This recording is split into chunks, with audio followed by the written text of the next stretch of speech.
ಗೌರಿಬಿದನೂರು ತಾಲೂಕಿನ ಬೆಂಗಳೂರು ರಸ್ತೆಯ ಬರ್ಜಾನುಕುಂಟೆ ಕ್ರಾಸ್ ಬಳಿ ಕಳೆದ ರಾತ್ರಿ ನಡೆದ ಭೀಕರ ಅಪಘಾತದಲ್ಲಿ ಮೂವರು ಮೃತಪಟ್ಟಿದ್ದಾರೆ.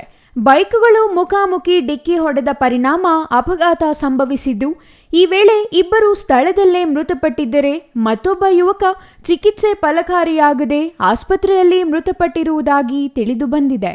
ತಾಲೂಕಿನ ಕಲ್ಲಿನಾಯಕನಹಳ್ಳಿ ಗ್ರಾಮದ 28 ವರ್ಷದ ಲಂಕೇಶ್, ಗೌರಿಬಿದನೂರು ವಿನಾಯಕ ನಗರದ 27 ವರ್ಷದ ಹರ್ಷ, ಹಿಂಬದಿಯ ಸವಾರ ಬೆಂಗಳೂರು ಮೂಲಕ 28 ವರ್ಷದ ದೀಪಕ್ ಮೃತ ಯುವಕರು ಎಂದು ಗುರುತಿಸಲಾಗಿದೆ.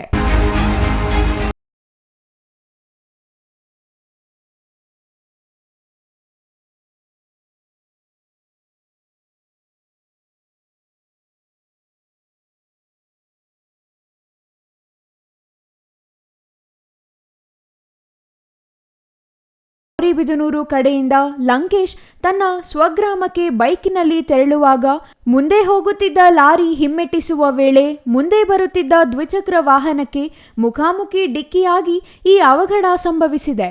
ಸುದ್ದಿ ತಿಳಿದ ತಕ್ಷಣ ಮಂಚೇನಹಳ್ಳಿ ಎಸ್ಐ ಮೂರ್ತಿ ಮತ್ತು ಸಿಬ್ಬಂದಿ ಸ್ಥಳಕ್ಕೆ ಭೇಟಿ ನೀಡಿ ಪರಿಶೀಲಿಸಿ ಪ್ರಕರಣ ದಾಖಲಿಸಿಕೊಂಡು ಮುಂದಿನ ತನಿಖೆ ಕೈಗೊಂಡಿದ್ದಾರೆ. R Manjunath, CTV news, Gauribidanur.